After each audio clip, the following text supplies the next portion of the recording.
Muito boa noite, sejam todos muito bem-vindos. Hoje, como é de costume, nós vamos dar prioridade para as perguntas da noite, né?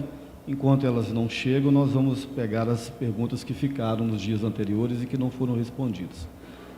Vamos começar com o nosso querido Jomar. Seja bem-vindo, Jomar. Obrigado, Alexandre. Boa noite a todos. É uma alegria novamente estar aqui para a gente conversar, né, e trocar conhecimentos e também vibrações de amor e carinho. Primeira pergunta, começar com uma pergunta mais simples, porque hoje tem muitas perguntas aqui complicadas. Todos os sonhos são um desdobramento?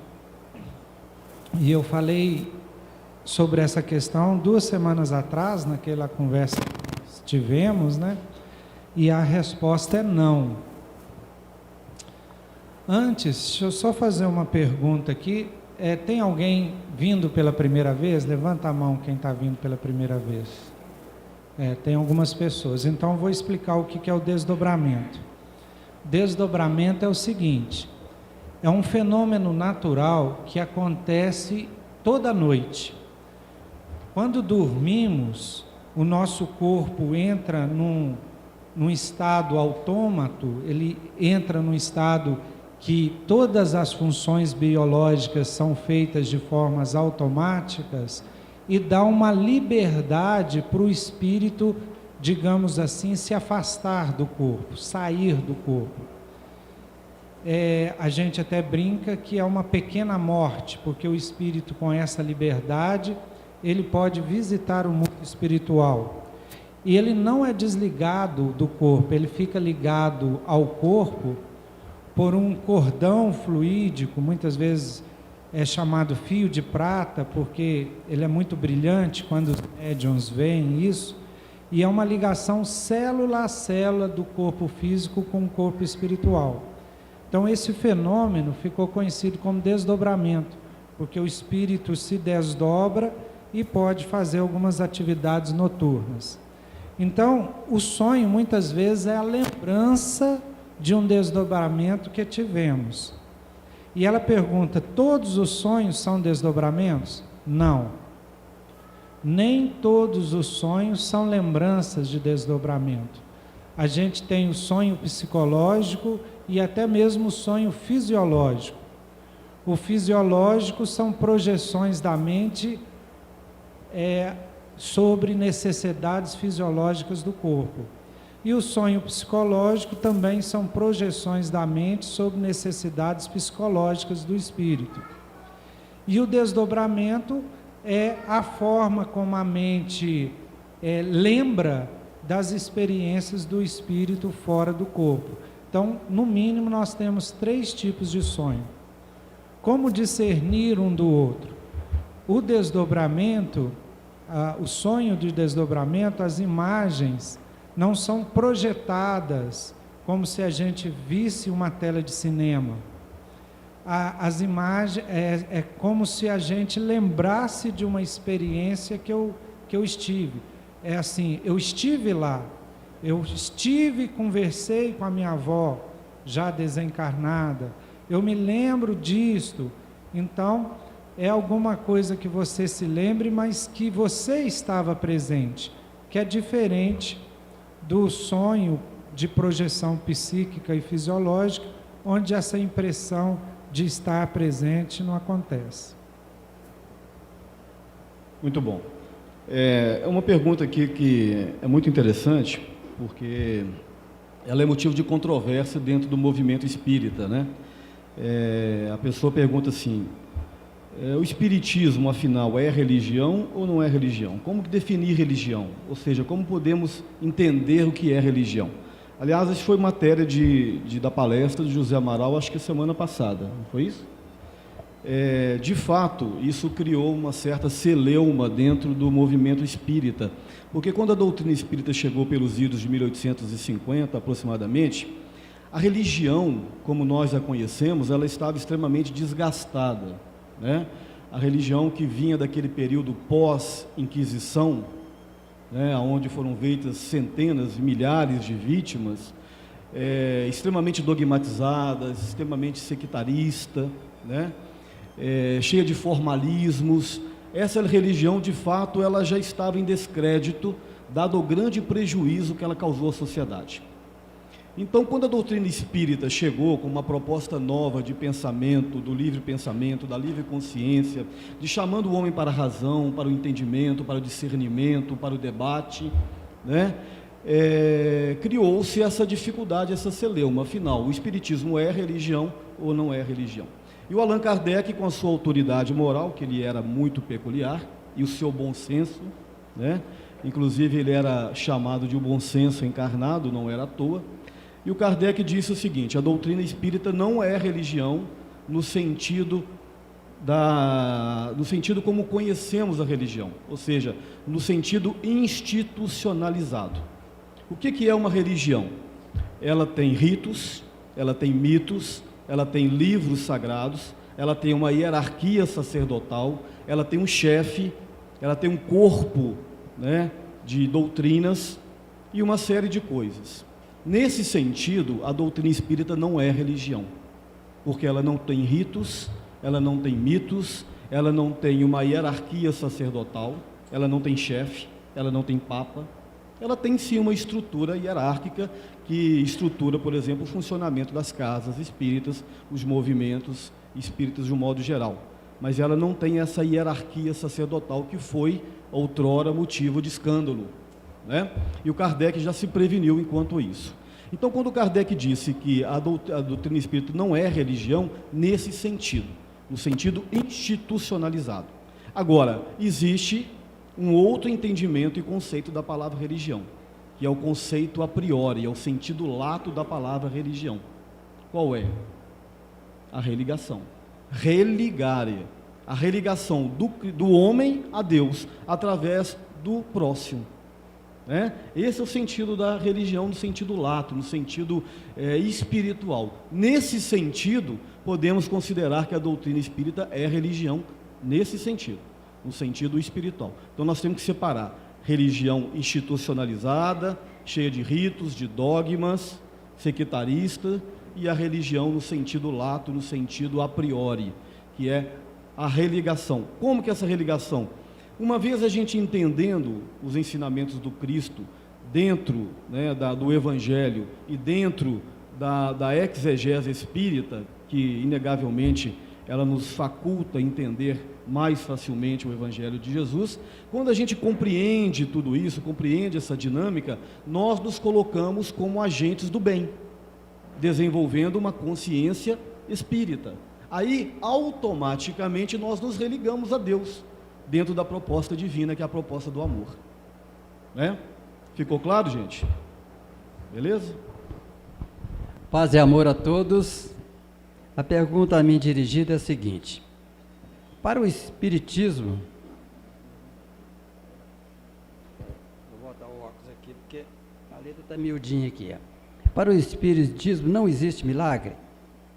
Bom, nós vamos aproveitar o ensejo, a ocasião aqui, para convidá-los a todos a assistirem no dia 25, vai dar numa terça-feira, um estudo que me foi pedido pelo nosso companheiro Alexandre, os milagres de Jesus.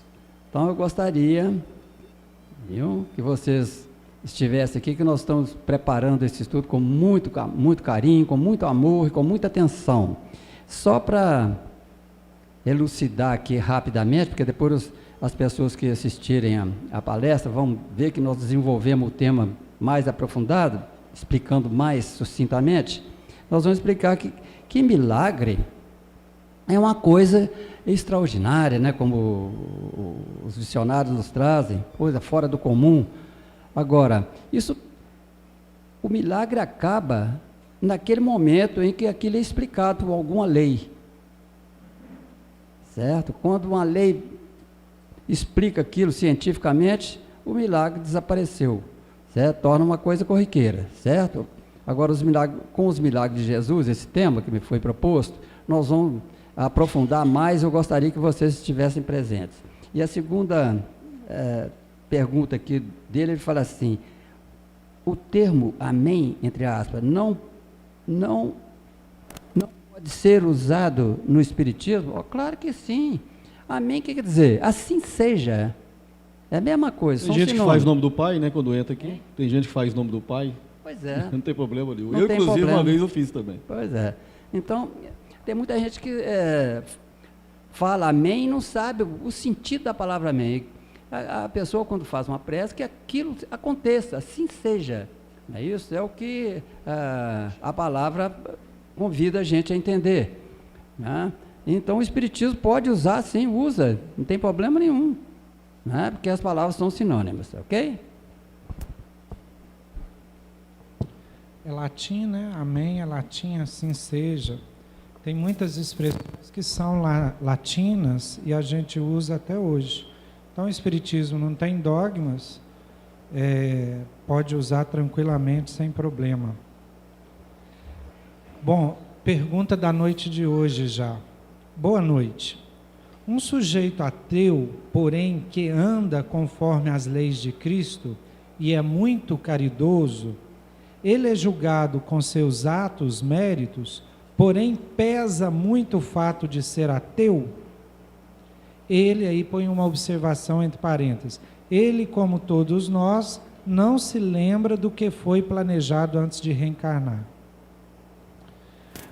É importante a gente entender um pouco da ética de Jesus, que a gente vai inclusive falar na palestra de hoje, a moral de Cristo, onde ele deixa muito claro, a cada um segundo as suas obras, porque outras interpretações do Evangelho, principalmente baseado em Paulo de Tarso, vai defender mais ou menos a seguinte frase, a cada um segundo a sua fé, como se a fé fosse mais importante do que as obras. Mas nós defendemos que a cada um segundo as suas obras, ou seja, segundo as suas atitudes, segundo a sua posição na vida.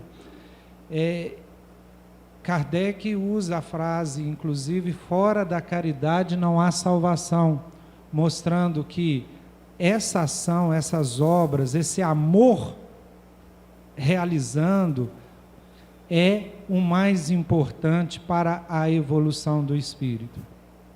Então, mesmo que pese alguma coisa, porque, por exemplo, se ele é ateu, provavelmente ele não acredite na imortalidade da alma. Então, quando ele desencarnar, no mínimo ele vai tomar um susto, né? Ele vai achar que morreu e acabou, e alguém vai ter que falar, ó, você morreu, mas não acabou, você continua. Então ele vai se decepcionar na crença dele. Mas o que vai realmente valer, aquilo que vai trazer felicidade ou sofrimento, é as obras que ele realizou em vida. E Jesus é muito claro neste ensinamento, porque quando questionado por um fariseu que queria testá-lo, ele conta a parábola do bom samaritano. E todo mundo está lembrado da parábola? Passa perante aquela pessoa que está caída, que foi assaltada na beira do caminho, todos aqueles que tinham prestígio da fé, passa um fariseu, passa quem mais? Fariseu, um sacerdote da época, Alexandre, passa um fariseu, quem mais que passa lá? O levita e o samaritano. Levita, que também era muito bem avaliado. Aí passa um samaritano, que na época seria comparado ao ateu. Por quê? A Samaria tinha um templo e Jerusalém tinha outro templo. Então os samaritanos eram tidos assim como hereges, como pessoal que não tinha nada. Mas é um samaritano que se compadece daquela pessoa que está ali caída e o ajuda. E no final, Jesus pergunta, quem foi mais próximo daquele que estava necessitado? Aí o fariseu tem que abaixar a cabeça e falar assim, aquele que agiu com compaixão, que compadeceu-se dele. Então Jesus quis dizer o seguinte, que independente da crença, aquele que teve essa ação caridosa, que ajudou, aquele que foi mais próximo daquele necessitado. E em muitas lições a gente vai ver hoje, Jesus defende a atitude, né, como caminho para chegar no reino dos céus, que ele pregava. Inclusive, ele até nos define como cristãos, se nos amássemos uns aos outros como ele nos amou. Então, para a gente levar o título de cristão, a gente tem que fazer isso. E se essa pessoa é realmente muito caridoso, como está falando aqui, talvez ele seja mais cristão, mesmo sendo ateu, mais cristão de que muitos aí que falam que acreditam em Deus e tudo, mas não têm essa atitude de amor para o próximo. Isso. Gostar de sexo demais é um problema espiritual? E como é visto pela espiritualidade? Bom, aí não é um problema espiritual só, né? É um problema físico também. Porque é muito fácil a gente transferir a responsabilidade para a turma do lado de lá, né? Às vezes as pessoas dizem assim, a carne é fraca, né? Não é, o espírito é que está fraco, né? A carne simplesmente ela recebe a nossa influência, é isso mesmo. Bom, tudo que é em excesso realmente não é bom, né? A natureza ela é muito perfeita, nós temos os instintos de conservação, os instintos sexuais, os instintos de reprodução, né? E o homem, quando está encarnado, ele está, em parte, sujeito a esses instintos, né? Então, por exemplo, para nós comermos, nós temos o quê? O prazer, né? Nós temos as glândulas palitativas, né? Que nos geram prazer para a gente poder saborear a comida, porque senão ninguém ia encarar um prato de feijoada. Ia, gente? Imagina, se você não tivesse com vontade de comer um prato de feijoada sem fome. O sexo é da mesma maneira. Se não houvesse o prazer do sexo, ninguém teria relação sexual. Nós, com certeza, não estaríamos aqui. Agora, uma vez encarnado, o espírito desenvolvendo a razão e, consequentemente, desenvolvendo seu senso moral, ele começa a fazer escolhas, a definir equilíbrios. Ele sabe até onde ele pode ir. Por exemplo, comer é muito bom, é gostoso, mas se a gente comer demais, fatalmente nós vamos engordar e vamos nos adoecer. O sexo é da mesma maneira. O sexo é bom, é saudável, não é uma coisa do capeta, é uma coisa divina, porque é uma coisa nobre. Nós estamos experimentando na relação sexual da carne um estágio embrionário de desenvolvimento da sexualidade. Os espíritos evoluídos fazem sexo também, mas o sexo para eles tem outra conotação, é a troca de energia dos seres que se amam. Está lá na questão 200 do Livro dos Espíritos. Tem sexo dos espíritos? Não como imagineis, porque o sexo é uma disposição orgânica, física. Para eles existe amor e simpatia na troca de energias. No mundo espiritual não tem relação sexual, porque o objetivo da relação sexual é a reprodução. Não se engravida e muito menos se reencarna no mundo espiritual. Isso são questões de natureza física.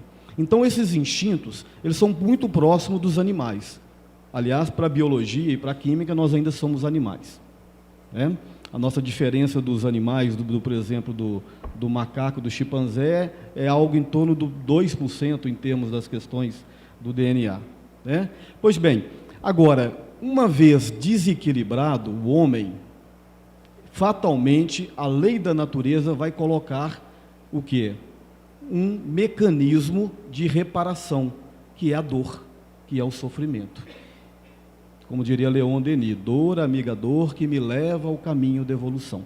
Então, uma vez que a pessoa come demais e desestrutura a sua estrutura somática, ela vai ter consequências. Um diabetes, um problema cardíaco, aí ela vai ter que fazer um regime e se readequar, né?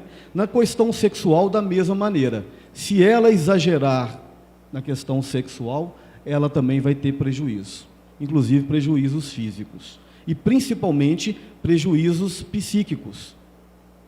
Aí você desajustando o seu psiquismo na questão sexual, nós podemos ter consequências funestas em relação a isso.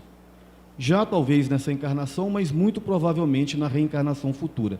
Por quê? Nós desajustando o nosso psicossoma, o nosso perispírito, nas questões de natureza sexuais, nós vamos estar mexendo, desestruturando aquilo que a gente chama de centro de forças genésico, ou chácara, segundo a fala dos hindus.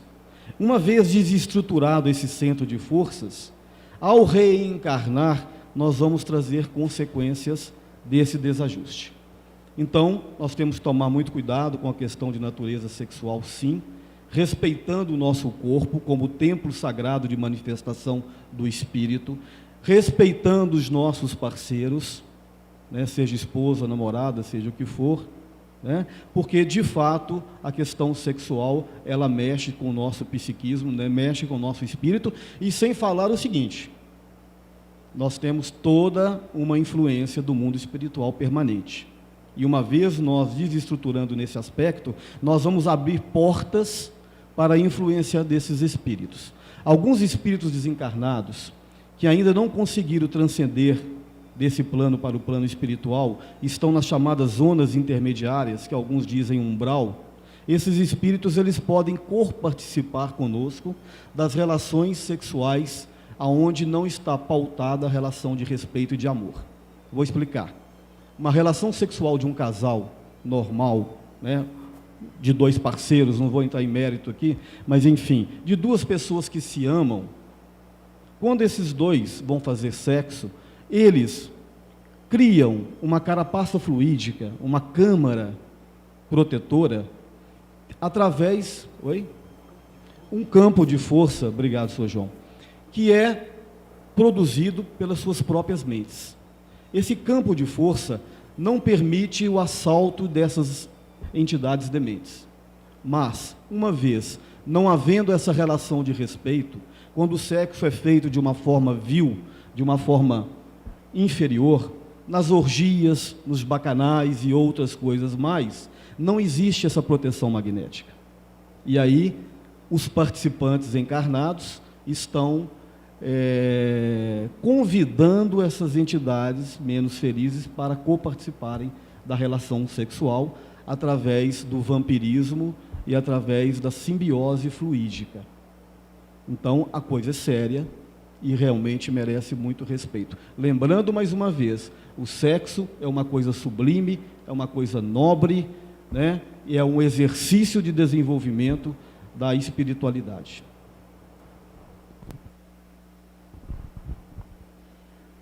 O sofrimento do animal na hora do abate e o consumo dessa carne pode nos prejudicar espiritualmente?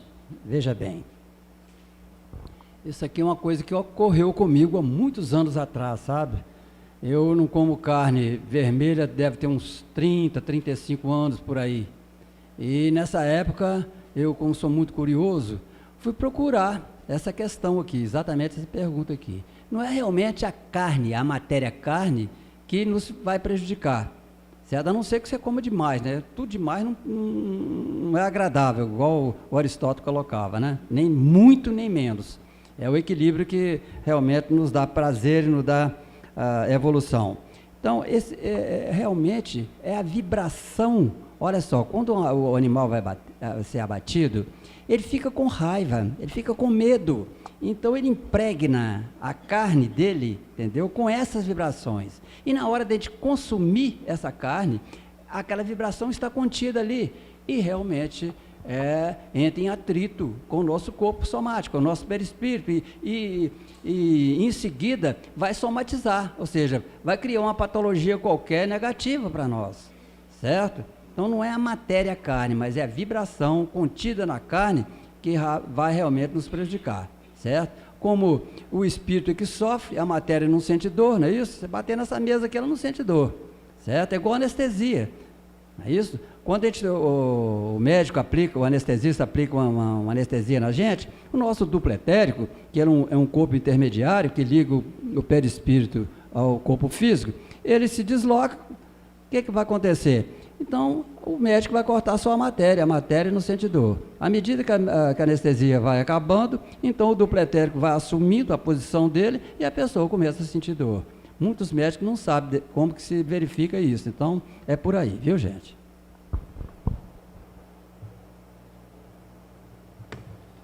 Uma pergunta simples. O que é o perispírito? O perispírito é o corpo espiritual. O espírito, ele precisa de ter um corpo para se manifestar. Então, esse corpo mais denso, digamos assim, do espírito, porém muito menos denso que o nosso corpo espiritual, que, vamos dizer assim, é o intermediário entre esses dois, é chamado perispírito. Então, o perispírito, ele geralmente tem a aparência que tínhamos quando encarnados.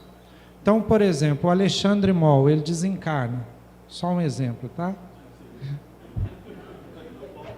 Então, imaginemos que o Alexandre se olhe, depois de desencarnado, num espelho espiritual.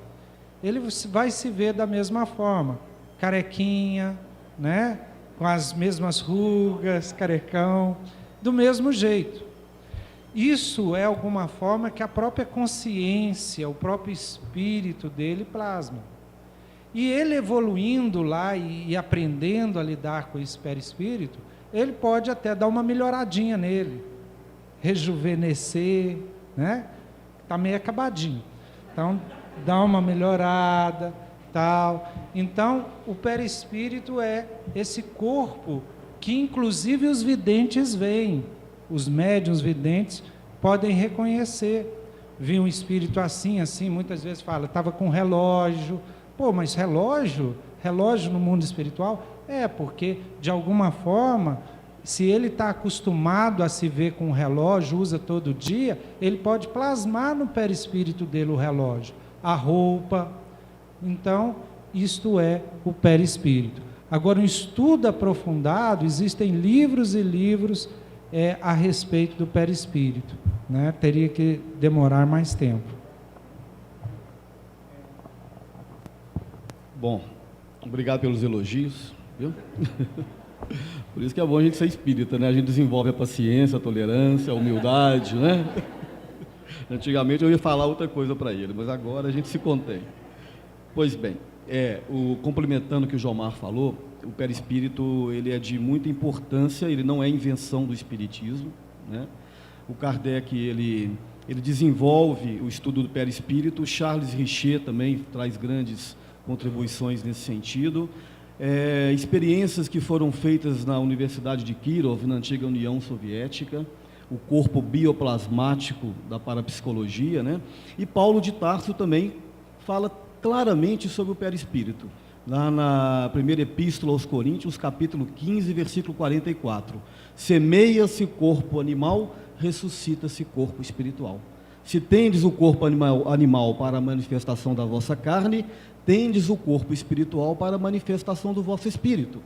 Está lá na primeira epístola aos Coríntios, capítulo 15, versículo 44. Né? Então, não é invenção do espiritismo. O espiritismo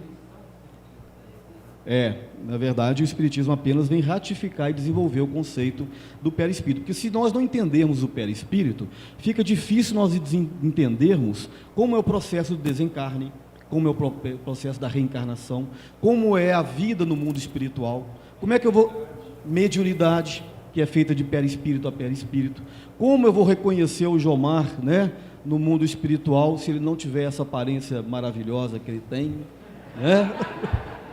Agora eu vou dar o troco. Pois bem, então, nós nos reconhecemos por quê? Porque mentalmente, a aparência que nós estamos mais habituadas é essa agora. Então, quando nós fizermos a transição espiritual, o perispírito, que é um corpo poroso, né, plástico, ele vai receber as nossas emanações mentais e moldar de acordo com a nossa atual aparência. Morfologia masculina e feminina, vamos chegar lá com a mesma morfologia, e é muito comum a gente se rejuvenescer, aí você vai me ver bem cabeludo, e aí eu te pego, né? E a gente pode também amadurecer, se quiser, e se dependendo da nossa condição. Pois bem, e também mudar a nossa fisionomia. O Emmanuel, por exemplo, uma das últimas encarnações dele foi no Brasil como Padre Manuel da Nóbrega, né? Ele aparece a Chico não como Padre Manuel da Nóbrega, mas como o Emmanuel, uma reencarnação de aproximadamente 2000 anos. Perdão, como Públio Lentulus, exatamente. Por quê? Foi aquela reencarnação que o marcou, que ele mais cresceu espiritualmente. Ele fala isso ao Chico. Então ele se fez apresentar-se ao Chico na figura de um senador romano. Mas ele poderia muito bem se apresentar-se como o Padre Manuel da Nóbrega também. Então cabe aos espíritos mais evoluídos essa capacidade de modificar a sua aparência e a sua morfologia. Quer acrescentar alguma coisa? Eu queria aproveitar aqui a oportunidade. A nossa casa oferece um estudo sobre o perispírito que eu estou dirigindo. Se alguém que interessar, pode nos procurar. Viu? Muito bom.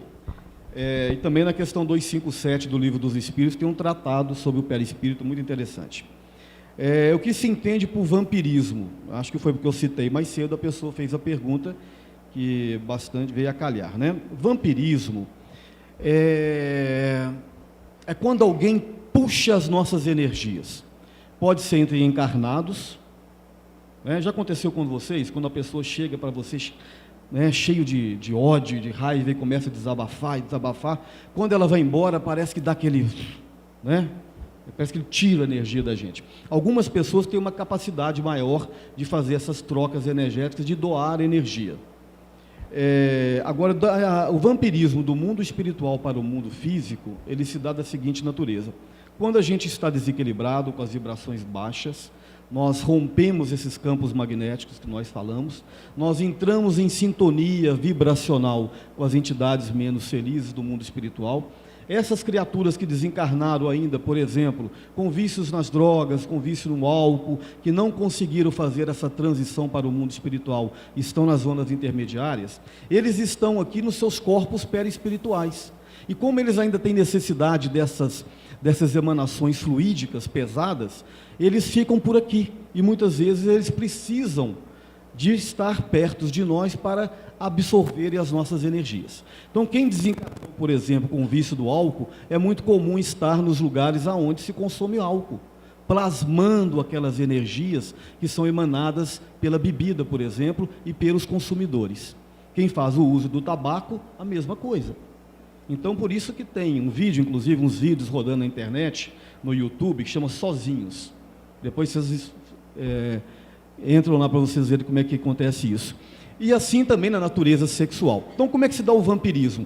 O espírito, o André Luiz explica isso tecnicamente falando, lá no livro Mecanismo da Mediunidade. Os espíritos encarnados, eles têm uma espécie de umas trompas fluídicas. Não vão assustar não, viu, gente? Ele chama de ratículas e trompas fluídicas, que eles entram no nosso perispírito e vão sugando as nossas energias, plasmando as nossas energias, porque eles precisam dessas energias. Não é às vezes nem por maldade, não, é porque eles necessitam dessas energias. Por isso que a gente tem que tomar muito cuidado com aquilo que a gente está vibrando, com aquilo que a gente está fazendo. Agora, isso pode levar ao adoecimento, né? Vocês podem ver que quando a pessoa está fragilizada emocionalmente, está em depressão, ela está sempre com aquela fisionomia para baixo, né? Ela está fraca do ponto de vista orgânico e fraca espiritualmente também. Então o vampirismo é isso, é essa absorção, essa sucção de energia de uma entidade para outra. Pode ser entre encarnados e desencarnados para encarnados, tá?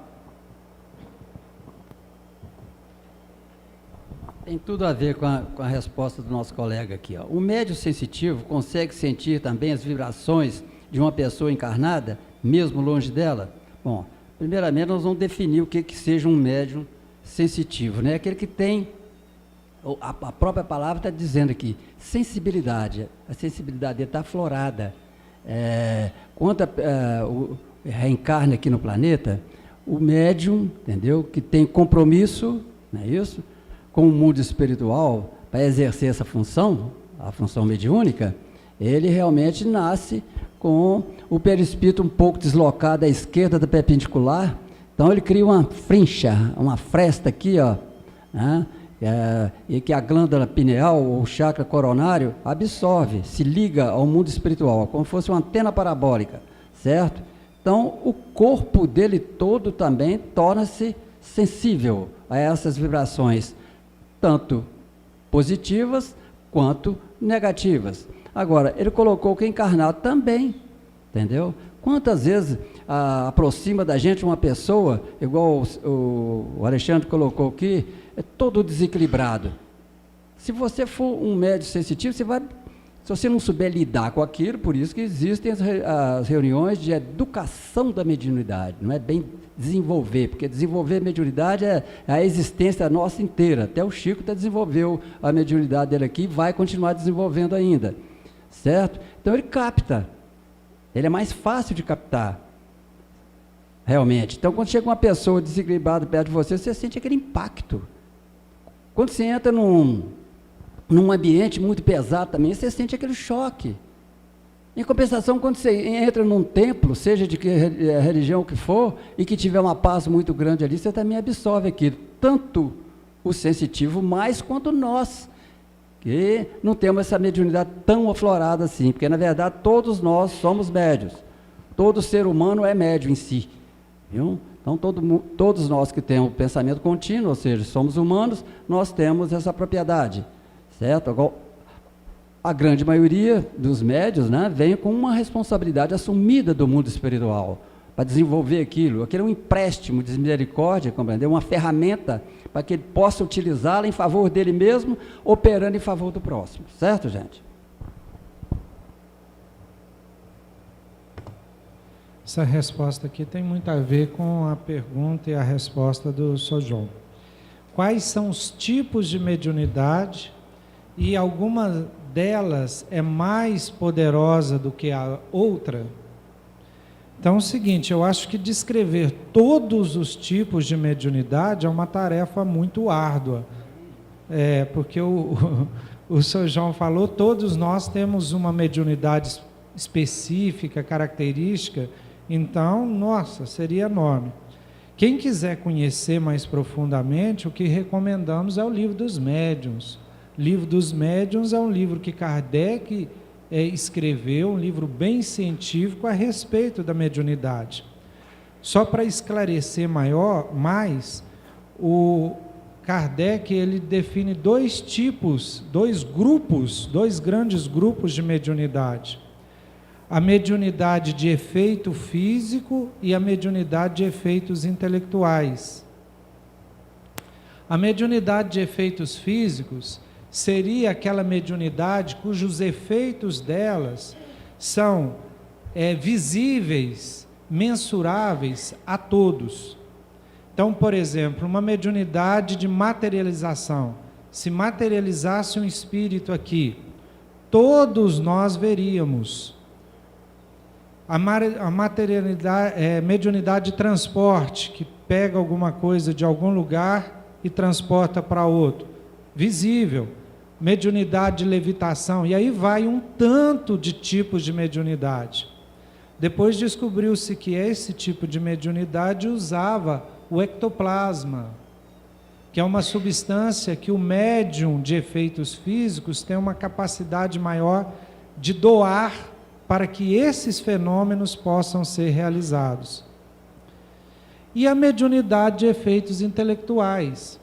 A mediunidade de efeitos intelectuais, o espírito age, por assim dizer, na mente do médium, no intelecto do médium. Então, não há assim uma prova cabal, definitiva, daquele fenômeno. Então a gente tem, por exemplo, a psicofonia, que o médium fala o que o espírito está transmitindo, a psicografia, que o Chico Xavier tornou famoso, onde o médium escreve o que está sendo ditado, por assim dizer, pelos espíritos. Hoje tem a datilografia psicofônica, que ele vai direto no computador e já passa. É mais digitar direto em vez de escrever à mão. Nós temos o médium intuitivo, então são médiuns de efeitos intelectuais. Agora, a segunda pergunta, se alguma delas é mais poderosa do que as outras, nós temos que entender, né, o que é esse uso. Se é para efeito, assim, com certeza essas mediunidades de ectoplasmia dá um fenômeno assim mais maravilhoso, né? Do milagre que você falou, aquele fenômeno assim, não, milagre, a pessoa levitou e tal, que não é milagre, é um fenômeno da natureza. Agora, eu fico pensando em mediunidade poderosa, logo me veio a ideia de um Chico, né? Que com uma mediunidade de efeito intelectual, ou seja, psicografia, escreveu vários livros, trouxe uma mensagem belíssima, uma mensagem da ciência, igual André Luiz e outras, que realmente fizeram a diferença e fazem a diferença para milhões de vidas, né? E com certeza deu um novo caminho, um novo norte, não só para o movimento espírita brasileiro, mas para o Brasil em termos de nação. Então, eu penso que esse poderoso aí, a gente tem que imaginar, né, o que pode ser essa mediunidade aí mais poderosa. Eu gostaria de acrescentar alguma coisa. O nosso companheiro colocou aí o Francisco Cândido Xavier, o Chico Xavier, como é conhecido. Ele é o paradigma exatamente dos médiuns, é o modelo. Por isso que o Chico, por exemplo, não precisou frequentar reunião de educação da mediunidade. Por quê? Porque ele já era educado, entendeu? A sensibilidade mediúnica dele vem de milhares de encarnações anteriores, não é isso? É um espírito muito adiantado. Esse poder aí vem do quê? Da moral, não é isso? Acrescentada do intelecto. É tanto que os espíritos desencarnados aguardavam o Chico no mundo espiritual, certo? Então descreve-se, quando ele desencarnou, todo mundo estava esperando para bater um papo com ele. O que aconteceu? Eles viram um corpo luminoso passar numa velocidade incrível e desaparecer no horizonte espiritual. Olha só, por aí nós podemos medir, não é isso? Que poder, entre aspas, que o Chico passou para nós. Muito bem. Por falar em Chico, nós vamos encerrar com uma pergunta sobre ele. Como dizia o amigo Xavier, o telefone toca de lá para cá, né? Ele está falando a questões de manifestação. Chico dizia, pois bem, então por que muito tempo após seu desencarne ele ainda não se comunicou, uma vez que deixou uma senha para que fosse identificado? Também uma questão polêmica dentro do movimento espírita. Dizem que ele deixou uma senha com o filho, com o médico e uma outra senhora lá em Uberaba. Eu, particularmente, eu acho que o Sr. João e o Jomar devem comungar com o meu pensamento. Eu acredito que um espírito, né, como Chico, da categoria moral e espiritual dele, jamais iria fazer esse tipo de coisa. Sabe? Eu acho que isso foi invenção das pessoas aqui. Então, isso é contraproducente, isso vai contra os princípios filosóficos e doutrinários. Então, se ele não comunicou, é porque não... Bom, alguns dizem que tem recebido o Chico por aí. A gente não sabe se realmente é ele. Mas eu acredito que a obra do Chico fala por si só. A obra literária dele são 452 livros, aproximadamente. Vendeu-se 45 milhões de livros. Toda a renda destes livros foi doado para as obras de caridade e para a Federação Espírita Brasileira. A obra de amor e caridade do Chico, eu não preciso nem falar. Todos nós aqui conhecemos. Então, o que mais que ele vai trazer para a gente? Que tipo de comunicação? Olha, o mundo espiritual é assim, é assado. Nós estamos cansados de saber, ele mesmo já tinha nos dito, através da mediunidade que ele nos facultou. Então, esse tipo de polêmica não acrescenta absolutamente nada na doutrina espírita. Do tipo, estão fazendo um memorial lá em Pedro Leopoldo para homenagear o Chico. Isso não tem nada a ver com a natureza espiritual e moral do Chico. Memorial, não é? O que a gente tem que cultuar é a obra moral, é o exemplo de amor e caridade e de simplicidade que o Chico nos deixou. Basta. É o que eu penso, posso estar enganado. Pode falar, Sr. João. Só uma coisinha aqui. É querer endeusar Deus. É isso que estão querendo fazer, igual fizeram com Jesus, né? Quiserem endeusar Jesus, e não é por aí. Tem uma mensagem que eu considero verídica, da Joana de Ângeles, psicografado pelo médium Divaldo Pereira Franco, que chama O Desencarne de Chico Xavier. Então ela vai descrever o desencarne dele, falar inclusive que ele foi recebido pelo próprio Cristo, que diz para ele assim: descanse, Chico, agora é o momento de você descansar. E a gente acredita que talvez está se dando um tempo realmente para a gente conseguir digerir tudo que ele deixou, para depois talvez ele voltar e ditar mais alguma coisa para a gente. Então quem quiser pode procurar aí na internet essa mensagem de Joana de Ângeles, tá? Para complementar, o tempo já acabou, mas é isso que o Jomar falou. Uma coisa para a gente se precaver contra as mistificações, as comunicações mediúnicas, é exatamente isso. Aquilo que Jesus ensinou. Pelo fruto se conhece as árvores, ou pela árvore se conhece o fruto. Né? Através de quem que veio a comunicação? Divaldo Pereira Franco, o espírito de Joana de Ângeles. Então merece todo o nosso respeito. Olha quem é Divaldo Pereira Franco. Olha a obra literária, a obra que ele deixou. Aí sim a gente pode acreditar. Então a gente tem que se precaver muito, como o Sr. João Balbi disse, com as questões de mistificação, do ritualismo, nós não deixarmos fazer com o espiritismo, com a doutrina espírita, o que fizeram com outras filosofias. Né? Não dogmatizá-lo, não ritualizá-lo, não tirá-lo do trilho do livre pensamento, que é o mais importante.